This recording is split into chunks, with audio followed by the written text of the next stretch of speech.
Magandang araw po. Ako po si Zion Elijah Pratt.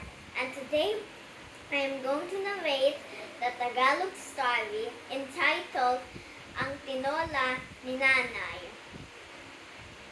Isang araw, naisip ni Kaloy magluto ng tinola kasi malapit na ang kaarawan ni Nanay. Humingi siya ng tulong kay Lola at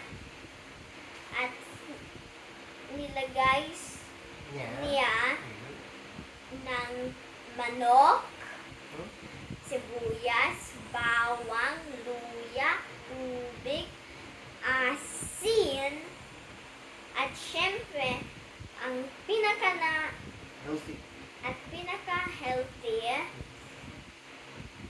malunggay with papaya, at dahon ng sili.